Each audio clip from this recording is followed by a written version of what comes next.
My name is Mary Villani, and I am thrilled and honored to be part of this event today. I am a mom of an 18-year-old girl, Ariana, who's currently away in Spain studying music composition. I am married to Rabias Villani, a wonderful fellow. I am the Senior Manager of Cash Management for TD Commercial Bank, and I'm a Certified Financial Planner. I am also the CEO of the Tri-Cities Chamber of Commerce, and I am on the Port Moody Police Board and the Act 2 Child and Family Services Board. But one of my favorite things that I'm involved with is the Professionals Alliance. And I get to work alongside some amazing people, some of which are Anissa Karamali, Nazira Premji, Shanaz Jamal, and Rosie Karim. Now, that's enough about me. Let's move on to our speakers. It is now my great pleasure to introduce you to Dr. Saira, and for this, I'll need my glasses. Dr. Saira is a registered clinical counselor and the founder of Dragonfly Wellness Center, an online hub for personal growth and spiritual development. Dr. Saira specializes in depression, anxiety, family harmony, and stress management. She served on the board of directors of the Canadian Mental Health Association for 4 years and is an active volunteer in her community. She has a PhD in transpersonal psychology and has delivered 2 TED Talks. Dr. Saira's YouTube channel is called Dragonfly Wellness TV. Through Dragonfly Wellness Center, Dr. Saira and her team provide mental health support through individual counseling, groups, immersive workshops, online courses, and free educational content. As much mainstream psychology overlooks spirituality, family values, and community context, Dr. Saira has decided to specialize in serving clients from diverse backgrounds who are ready for change and also want to include their cultural values and spiritual beliefs in therapy. Dr. Saira started out as an entrepreneur 15 years ago in her home office in Calgary and is now the clinical supervisor for a team of wellness professionals all across Western Canada who serve clients around the world. Having experienced her own mental health challenges with depression and food addiction, Dr. Saira has insight into the daily struggles with living with mental illness and what it takes to thrive personally and professionally despite chronic long-term challenges. She now lives in a small town on Shuswap Lake in the Okanagan in British Columbia with her husband, 2 kids, and their newly rescued dog. I would now like to turn this over to Dr. Saira. Hi, it's Dr. Saira, and I'm actually here today to talk to you about something that I've never been asked to talk to about before, actually, publicly, which is my journey as an entrepreneur. It's kind of something that's always happened in the background. I haven't really talked about it with people outside of my very intimate circle, so I'm excited to be sharing with you the journey. Now, before I get started on my story, I have to say that I'm going to tell it like a story. So I'm going to say this happened, then this happened, then this happened. But to be honest, it was not a straight line. Like not even close to a straight line. It was like a big jumble tumble mess of like coincidences and opportunities and gut feelings and failures, a little bit of successes here and there. So though it sounds like, oh, I did this and then I did this and then I did this, that's not actually how it happened. But I'm going to share with you some kind of milestones that moved me forward and things that I learned along the way. And hopefully that can inspire you with your own ideas and your own business, your business dreams. So just want to say that up front. I have to say that I've been thinking about being an entrepreneur for a long time. So when I was in high school, I did all kinds of different jobs. And I learned that about myself, that I didn't really like being told what to do. I don't like it. And, but you know, I mean, we have to be told what to do. And I was a really good student, so I always followed the rules. But I chose to go into a field that I felt there'd be room for private practice. And that was really because I was thinking ahead. I was thinking ahead to the time when maybe one day I would have a family and children, and I didn't want to be stuck at a 9-to-5 job. My mom was a single mom and she worked overtime in many jobs, and I wanted to be the mom that was kind of available to my kids. And so even when I was going through university, my trajectory, the things that I was choosing to do were so that I could eventually be at a kind of job where I could set my own hours. So that's how it all started. What can I do that will set my own hours? And I had this secret wish that I would be like a therapist to the stars. like, so I could charge lots of money and like help people and like not have to worry. So that's how it all started back in my undergrad. Things changed and I actually fell in love with psychology, just fell in love with it. And how amazing to be able to make a living at something you love doing. I think that's something that not everybody gets. And so I'm really aware that that's a gift that I've been blessed with. So when I first kind of kickstarted into my career, actually before I kickstarted into my career, I had a baby. And that was, I got married and had a baby just as I was graduating with my PhD, and it was all happening around the same time. And so I didn't really like launch into the world of work because I was pregnant and then I had a baby. And actually what pushed me into the world of work was my postpartum depression, which I didn't know I had at the time. Wouldn't believe anybody who was trying to tell me I had it. But I just thought I was a really bad mom, and so might as well just go work because I'm not very good at this mom thing. And so I went into work and I worked at an agency. And while I was there, I realized like how many things I would do differently and how many restrictions and limitations there were. There was so much red tape that I wasn't actually able to help people in the way that I knew I could. And so that kind of planted a seed in me that maybe there's another way to do this. Plus, I was working a 9-to-5 job, which is exactly what I didn't want to be doing. And somebody else, like I was basically, my paycheck was paying our nanny. And so I stopped working full time and I started doing this kind of entrepreneurial thing. And to be honest, I've basically tried to have one foot in since then. And so that might mean, 1 or 2 clients in a week. That might mean these kind of one-off events that would happen in Calgary or Vancouver or wherever the people around me were mustering to get me some work. And honestly, I'll tell you about a time, we used to have these monthly workshops. I used to do a monthly workshop in Richmond every month. And I would have anywhere from 1 to 3 people show up to my workshop. And I took a loss every time. But it was my way of kind of staying in and kind of validating my calling and my work. I didn't want to give it all up just because I was a new mom. And so that was the way that I handled it for those early years when my babies were small. And then during that time, I got a business coach. And that business coach really shifted my perspective on money mindset and my value and my rate and what I'm allowed to charge, and really started challenging me. And one of the things he said that I'll never forget that I want to share with you, he asked me this question. He said, if there's 2 dentists and they're doing the same job, and one of them is charging $150 for the procedure and one of them is charging $500 procedure, which one do you assume is the better dentist? And that hit me. And I thought, oh, right? It might not be that they're actually better, but when you price yourself at a certain point, people make assumptions. They think you're good and they'll keep paying you if you are good. And so that really challenged my poverty mentality, growing up with a single mom, and just really shifted me around to actually starting to think like a business person. When my daughter finally made it to kindergarten, that's when things really took off. That's finally when things took off, because I had a chunk of time in the day that was not about children, and I could just go for it.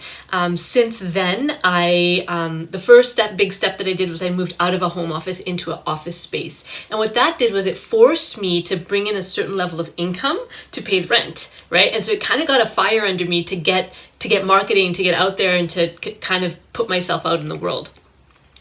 Now, there was challenges along the way. I've realized I need to be the star of the stage. I'm not very good at sharing the stage. So partnerships and that sort of thing, it's like, if I'm the boss, it works. If I'm not the boss, I don't like other people being the boss. And that's okay. That's something in my personality that I've learned to accept. Also, the other 2 challenges I want to just drop here quickly. One is what I call the non-believers, like people who just didn't think I could do it. And they would always tell me why I couldn't do it and why I should get that government job with a good pension and good benefits and stop trying to do this entrepreneurial work. They're even telling me that today. Like my paycheck is way bigger than I'd have at a government job, but there's that story about security. So I would call those the non-believers. And then finally, there's people in my circle who have always treated me small. No matter how big I get in the world, they're always going to treat me small. So being sure that I wasn't discouraged by those types of interactions, that's what's made me who I am today. Thank you so much, Dr. Saira. It was wonderful to hear from you. And now I have the pleasure of introducing you to Leah Khashoggi. Leah Khashoggi graduated with a Bachelor of Kinesiology from the University of Toronto in 2016, With a passion for health and nutrition, she started Happy Pops, all-natural ice pops. She appeared on the season premiere of Dragon's Den in 2018. Since its launch, Happy Pops has catered over 1,000 events and is now available online for home delivery and in retail stores across Canada. I'd like to now turn this over to Leah Khashoggi. My name is Leah Khashoggi, and I'm the founder of Happy Pops, an all-natural frozen treat company based in Toronto, Ontario. Growing up, I wanted to be a doctor, so I went to the University of Toronto to study kinesiology. I was doing your typical pre-med things, volunteering in a hospital, working on a research publication, and preparing for the MCAT. When it was time to graduate, I had a master's lined up, but it really didn't feel right, so I turned it down. My parents gave me 3 options at the time. I could either work in the family food business, I could work for someone else, or I could start my own business. I decided I was going to start my own business. In school, I had learned all about ingredients, and I realized a lot of products that claim to be healthy are actually not. Reading product labels should not be this complicated, and I wanted to create a product that everyone could enjoy. I love frozen treats all year round, and I thought, what if I made a better for you popsicle? My parents got me some used equipment off Kudziyas to get started, and I started making these ice pops all by myself. Washing the fruit, cutting the fruit, pureeing the fruit, pouring it into molds, packaging it. And after an exhausting day, I would try and sell these and market them. It was a lot. I started selling these in the most basic packaging. Clear bags, plain sticks. It really looked like homemade, and it would really bother me when someone said, "Are you making these at home?" When in reality, I was making them in a commercial space. I would go to events and try and spread the word about Happy Pops. We would get a few catering orders, a dozen here, 2 dozen there, and I hoped that one day it would lead to more opportunities. Before I knew it, we were doing events at Google and Facebook, at RBC, and at law firms. And there was one question that I always get asked: where can I buy these? And we were not in any stores at the time. So we whipped up some quick packaging, a sticker we got made at a local print shop, stuck it on a bag, and decided to start selling to a couple local grocery stores. The product sold, and it sold all year round. I knew we had something, and I decided, why not pitch it on Dragon's Den? After all, isn't it the Canadian entrepreneur thing to do? Dragon's Den was one of the most nerve-wracking experiences, but it was also one of the best experiences, and really, the opportunity got me outside of my comfort zone. I didn't take a deal in the end, but it gave me the confidence to continue building Happy Pops. Right after that, we launched proper packaging for grocery, and we went on the journey to becoming a national brand. It wasn't an easy one. For every 10 stores we would approach, one would say yes. 4 stores became 40 stores, and then a couple of offices became 50 offices, schools, and fitness studios in Ontario. We were off to a good start in 2020. We had contracts lined up, we were in a lot of the schools, and we were starting to make our way into grocery stores. However, in March 2020, everything changed. Everything changed. Events got canceled, schools closed, grocery stores were just trying to keep the essentials in stock, and 70% of our revenue was gone overnight. We realized this was going to be a temporary new reality, and we needed to make this work, so we continued to try to grow in grocery by attending virtual trade shows and shipping samples across the country to buyers, hoping it would land to the right person and someone would give us a chance. There's been so many delays and price increases over the last 2 years, which has made running a business even more challenging. We are now in a few hundred stores, but it feels like we are just getting started. I wanted to end off by sharing 3 things that I've learned and have really helped me, and maybe they will help you too. Don't compare yourself to others. In the early days, I was often looking at social media and seeing what other brands were doing. I decided this is our story and I'm writing it. Second, make time for yourself. There's always more work that you can do. And one of the things that has really helped me is blocking off time for things that I enjoy and things that make me feel good. For me, that's meditation, working out, and spending time with friends and family. And finally, entrepreneurship is a roller coaster. The highs are high, the lows are low, but celebrate the small wins. It's those little things that if you celebrate them, it makes it so much easier to keep going. And this has really helped us to keep our team engaged. Thank you so much, Leah. And now I have the opportunity to introduce you to Kucias. Kucias is the co-founder and head of brand and product at Radish, a cooperative delivery startup that is owned by its restaurant, driver, and consumer members. Prior to Radish, Kudzias worked as an AI developer at Desjardins Lab and a research assistant at McGill University's Rabias Male Reproductive Systems Lab. She graduated with a Bachelor of Science from McGill University in 2017. And when she's not working at Radish, she enjoys long walks with Panda, her canine companion and best friend. It is now my pleasure to turn this over to Kudziyas. Hello everyone, my name is Kucias, and I'm super excited to be here today with Mary, Dr. Syra, Leah, and Rabia. Thank you for letting me introduce myself. I am currently the head of product and brand at a startup that I co-founded here in Montreal. We're called Radish, we're a food delivery cooperative, and it's been a little less than 2 years since we've launched, right at the start of the pandemic in March 2020. And since then, we've been growing quite strongly since. We have several restaurants on board. We have several restaurants waiting to get on. We're a team of about 15 to 20 people. That includes myself, the management team, drivers, marketing, development, sales, our operations team. And currently I manage mainly the marketing development team, but like as many entrepreneurs wear several hats. So at the same time, I can be trying to figure out what beanie to buy. So how did I get to where I am today? I graduated in 2017 from McGill with a bachelor's in pharmacology. At the time, I really wanted to become a doctor. My parents were both doctors back in Afghanistan. I aspired to be one, but I didn't get into med school. And so I wasn't really sure what to do. But during my university times, I did go to tech events and hackathons with my brother and my friend, where I would do the pitches, where I would give some input on design because I didn't know how to code. And so I was like, okay, this is it. I'm going to do comp sci for a semester.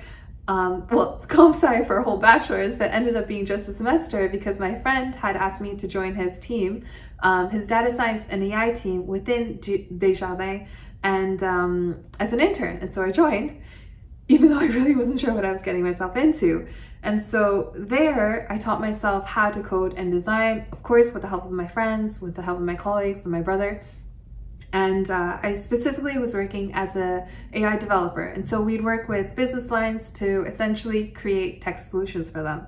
During that time, I also co-founded a startup called DataCup. And I think it was like the first of its kind, where we released anonymized financial data to the public to come up with algorithms to provide like some solutions.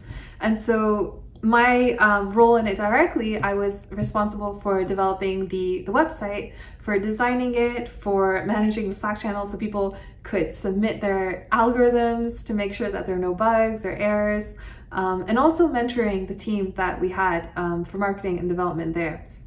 And so it was a huge success. We had like over 300 people participating. And at the same time, it got to a point where we were facing some challenges, such as politics, discrimination, bureaucracy, and so we couldn't move it further. And at that time, I wasn't really sure what to do, but I was like, if I can create something this cool, or so I thought it was that cool, then I could potentially do something more. And so at the time, my friend, him and his father were in the restaurant industry, still are. They noticed how with Uber, DoorDash, Skip, the delivery service was just getting worse for restaurants. Drivers would come without bags, there'd be spills. If there was like something, a concern, often the restaurants would have to pay for it. There was like no transparency in terms of whether we're being charged. And of course, we all know the extremely high fees. And so we were like, you know what? Why not start a cooperative in food delivery? And so we were working at Desjardins, which is cooperative. And so we understood like the values, what it was. And at the same time, we're like, if we're gonna go against Uber, we can't go against them using the exact same business model. And so this just made a lot of sense, especially given that we had the restaurant background, we had the business background, we had the technology background. And so that essentially brings us to where we are today. We have a team of drivers, they're professionally trained. We have a full-fledged development, dev products such as the website where people order, the restaurant tablet to get orders, the restaurant back office, the driver dispatching system, the driver's app, and yeah. I also wanted to mention that we are a delivery service, but the reason like that we're here, like at the heart of it, is that like we're here for the restaurant industry. Like many of us, we come from the restaurant industry. Like I have relatives in there, my co-founders have relatives in there, they're in it. And so we noticed how in general, like like in terms of technical knowledge, the restaurant industry doesn't necessarily always have it. So we're like, we want them to be able to focus on the food. And so some areas where we're also trying to help out is in like HR, where we're trying to help them find staff, especially during the pandemic, which is really hard. In terms of marketing, a lot of times restaurants don't they don't know social media, and so like we help them on board onto those channels. In terms of finances, in terms of grants, during the pandemic, some restaurants were filing grants, but they were in English or French, which are languages that not all people necessarily speak. And so,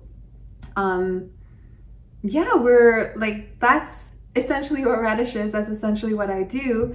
And if you're ever interested in learning more, we're on our several social channels, LinkedIn, Facebook, Instagram. And of course, if you ever want to know more, feel free to reach out to me personally through my LinkedIn. Thank you for listening. Thank you so much, Kudziyas. And now I have the pleasure of introducing you to our fourth and final speaker, Rabia Danani. Hello, my name is Rabia Danani and I am the founder of EntreprenHERship. I would like to start off by saying thanks to everyone for having me here and for giving me a chance to share my story, my journey regarding my business, entrepreneurship, and life in general. So let's go back to the very beginning. I have lived in 6 countries. So as a child, and I think till my preteen years, I would globetrot a lot with my parents. The one thing that I saw in common in all those places was, firstly, there was a lot of misuse and wastage of resources. Number 2, there was no sense or very minimal sense of environmental sustainability, at least at the time. And number 3, if someone were to live a more eco-conscious lifestyle, it would be very difficult to afford said lifestyle. So I knew that there was always a disconnect between affordability and sustainability. I knew that there was this disconnect. I knew that there's something there that doesn't go hand in hand, but it was always at the back of my mind. I never decided to do anything about it because school, life plans, so it was never on the forefront of, my journey until the COVID-19 pandemic happened. So just like many others, I graduated in the peak era of the pandemic in spring of 2020, and I found myself having a lot of downtime at home because I felt lost, life didn't go as planned, obviously, everything was shut down. So I decided to do something about that problem that I've always had, to do something about affordability and sustainability. So it all started off with just me sitting feeling jobless, and I decided to take it up as a summer project. And I remember asking my dad to let me raid his closet for organic cotton shirts. And I wanted to start off by making beeswax wraps, because beeswax wraps were something that I had introduced to my household a year prior. We used to get them from Amazon, and they were pretty pricey. You would get a pack of 3 for $30, and sure, it is a genius product. Basically, for those who don't know, beeswax wraps are essentially a replacement for your plastic cling wrap and Ziploc bags. They are a fabric-based wraps, organic cotton made with beeswax, jojoba oil, and pine resin. So they're super compostable, super breathable. They keep your food fresh for twice as long. And that is something I had brought into my house a year before my business started. Super expensive stuff. And I remember my mom telling me, saying, hey, our life cycle for the beeswax wraps is over. Do you want to order more? But that's when I realized that why would I want to pay $30 for 3 wraps when I've had this problem in my head all along and I can try to make something. So that's where the raiding of the closet happened, and I think I used up about $500 to experiment. It took me about 3 weeks, but I finally got it right, and I had made my own very beeswax wraps for literally half the price, half the cost, and I was able to share with family and friends for a fraction of the price that I would find on Amazon, for example.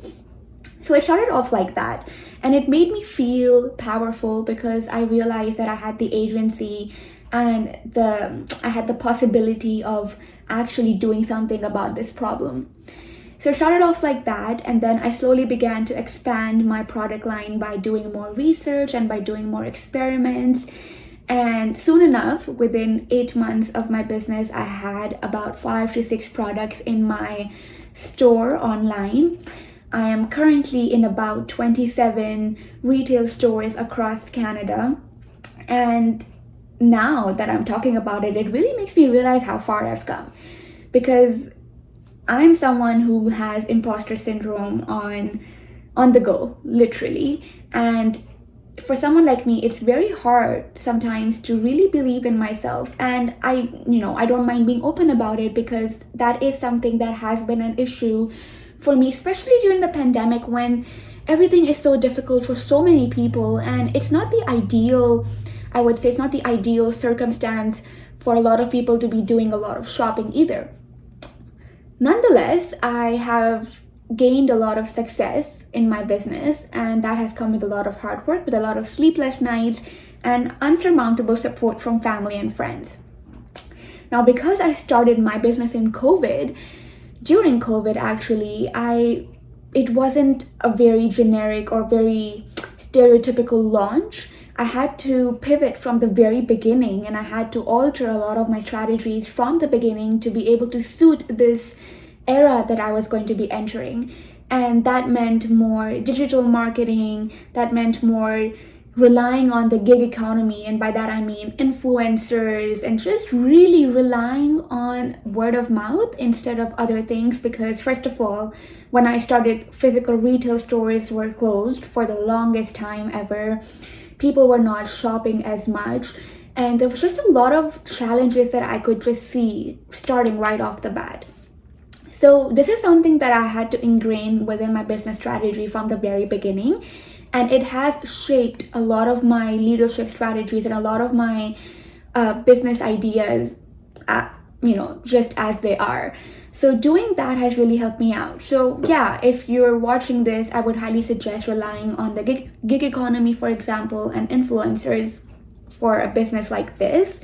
I think other than that, I have really just learned how to be more resilient, because not only forget COVID, but in general, as an entrepreneur, you face so much rejection, and there is just so many no's out there, and you have to wake up every day and really consciously believe that you're looking at the bright side of things, the silver lining. That, I think, is one of the basics of being an entrepreneur. And I think the resilience that I have learned out of it is incredible. I've definitely become more patient as well. And I think that is where I am at with my journey right now. And yeah, I'm happy that I'm able to solve this problem with products that I make myself and by teaming up with local organizations in Edmonton and in Canada and across North America. So, this is where I'm at, and I really hope you enjoyed listening to me. If you have any questions, I would love to connect with you. And now that we've heard from all of our amazing speakers, we now get to sit down with them and have a question and answer session. Thank you for joining us for our question and answer session today with our panel. We're going to start with our first question, which is, what motivated you to become an entrepreneur? Dr. Saira? So for me, I just didn't want to work for anyone else, pretty much. That's what it was. I had a series of difficult bosses and I wanted to set my own hours, and that's how it all started for me. Great. And Leila? For me, it was the ability to create a product that I think needed to exist. And Kudzia? For me, it was I created like a mini startup within my own company. Sorry, not my own company, within my previous the company that I worked with. And so I was just like, if I can do it there, then I could possibly go out and start my own company. And so I was really testing my skills. Great. And Rabia? For me, it was simply just, taking my passion and just turning it into something bigger than my household. Excellent. And what support did you have from family and friends? Dr. Saira? It was mixed. I'll be honest, it was mixed because there's certain people in my family, I mentioned this, that really like the steady, secure job that's going to give you benefits and can have a long-term, and so it's like we were talking two different languages. They weren't understanding what I was trying to do. Even to this day, they don't really know what I do. They don't really think I have a job or anything. They're like, what do you do all day? So I think for me, the support really came from my husband. He was like the number one supporter for me. And he did all the things in the business that I didn't want to do or know how to do. He'd figure out how to do it and then do it. And so I think that was my number one supporter was my husband. Lovely, thank you. Leila? I definitely had support from my family. My dad's an entrepreneur, so he's always still been there to support me, and so was the rest of my family. And then in terms of friends, I've definitely had some friends support me and more continue to support me as the business has grown. So that's been very helpful. That's wonderful to hear. And how do you align your business goals with your financial and personal goals? And if there's a conflict, how do you resolve them? Rabia? Yeah, honestly, I think it's not a black and white answer. I am very early in my journey as well. So I think in terms of where the company lies and my personal values, they go hand in hand. But I often find myself finding it difficult to have a work-life balance, for example. As an entrepreneur, you're working all the time. So I think finding that balance has been really difficult for me in general. What issues did you face with municipalities and or red tape? What cost you time, money, and dissuaded you, especially in the early days or when you were planning growth? Dr. Saira? So what dissuaded me was that I was a newbie. Like I had no experience. I didn't have any mentors. I didn't have anyone to look up to and say, oh, that's how you do that. And so it was really just like forging a whole new trail in a forest. I'm like out there with my machete, like trying different things and getting exhausted and giving myself all these cuts. So there were a lot of those kinds of like internal blocks that I had to overcome of can I do this? Is this something people even do? Is this something women do, right? Because I saw in my field, I saw a lot of men doing this work, but I didn't really see women and mothers kind of thriving and moving to leadership positions the way that I was seeing men do it. So all of those things were challenging for me. And Kudzia? Yes, on our side, we're like, I started a food delivery cooperative, and so we're pretty much going against Uber. And so you can imagine just like, I guess how crazy that sometimes sounds. And so for us as well, given that we are a cooperative, we had to pretty much like reimagine everything. it wasn't like we had like an ink and we could go out and just like start one, right? Start one online. We had to like go through lawyers, pay tens of thousands of dollars to like come up with this like new corporate structure. And so that was a challenge in the beginning. And then with delivery, we had you'd be like delivering at midnight, or like, you know, a restaurant would maybe forget an item, and just like it can be little things that add up over time, or just challenges like figuring out like which t-shirt or polo to buy, and you go through like 5 different suppliers. But yeah. Thank you. So where do you get your grit, tenacity, and confidence? Dr. Syra? Sometimes I don't think I have grit. Sometimes I'm a puddle on the floor. So I think there's these weird rushes of energy that happen sometimes, you know, when you're in the middle of a project and you're just going and you're going, and suddenly it's 2 a.m. and you're done, right? So I feel like I get those waves of energy throughout like projects, and that's where it comes. I don't even know where that comes from, so I can't really answer the question. But and then there's other days that no matter how focused or determined I am to get through, I just can't do it. So it's kind of like following that, follow the energy vibe of whatever's flowing and whatever's available to me, and that's what kind of gets me through. Great, thank you. And Leila? I would say growing up in extracurricular activities, from competitive gymnastics to debating, has really given me that confidence and that grit and tenacity. And then on a regular basis, even just sometimes you have to look back to see how far you come, and then you just become more confident in what you're building as a business owner. So for me, it's walking into the grocery store and seeing Happy Pops there, and you know, I know how hard I worked, and I'm more motivated to keep going despite the challenges. Great, thank you. And how do you manage stress? Kudzia? Yes, there's like always work to be done, so I do try to take the time to always schedule either like friends or like walks by myself. I find sports has so far really helped out. I did try volleyball. I got hurt. I got right back up. And taking walks with just myself or friends really relieves the stress. Fantastic. And Rabia? Well, I normally have some rest time, you know, chalked in my Google Calendar almost every day. So that's something I do for myself. But I've also realized that when I start my day with a cup of chai just by myself, it just sets the tone for the day. And the days when I don't do it, my whole day is sort of off. So that's something that I like to start my day with. But other than that, I normally go boxing 3 to 4 times a week just to release that tension. And I think that's really helped me out. That's fantastic. And have you ever had imposter syndrome, and how did you deal with it? Dr. Syra? I think so. Imposter syndrome, when it comes up for me, and it didn't just come up once, it comes up regularly.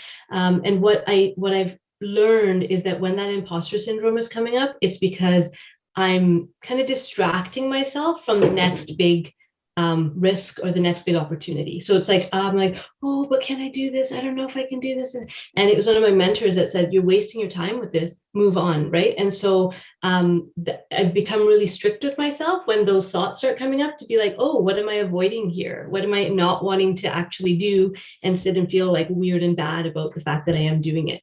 But it takes vigilance to kind of catch those thoughts. Great. And Leila? I have to be honest, I have not had experienced imposter syndrome. Excellent. That's fantastic. That's great. Or at least it hasn't felt like that. That's great. That's unusual, and that's wonderful. Kudzia? Yes, I feel like I'm facing imposter syndrome as I sit here right now with everyone, because I'm like thinking about what I'm saying, and I'm like stumbling on what I'm saying. How do I get past that? I think realizing that there's a reason like I'm here today, and there's a reason like I got to where I am because of my skills, because of what I was capable of doing. And yeah, I try to remind myself that, and I find what helps also is talking to friends and family about it. And so once you get that like external validation from them, you do tend to feel better, because you do definitely tend to forget your accomplishments. I find it's easy to do that. Absolutely. And Rabia? I think I experienced it a lot in the first 6 to 8 months of my business. And I think it was really important for me. And I was grateful to have such a strong support system around me who were always there to tell me otherwise. And I think the way I've come out of it is just by looking back at where I started and where I am now. And sometimes I'm also taken aback because I can't believe that I did that. So I think it's really important to just trust yourself and just see your growth, because that's when you realize that, you're way better than you think. Great. Well, thank you all so much for sharing your thoughts and your inspiration with us. And I hope you all have a wonderful afternoon. And that concludes our EntreprenHERship Tea 2021. Thank you to all of our amazing speakers and the organizers of this event. I hope you all enjoyed it as much as I did. Thank you, and make it a great day.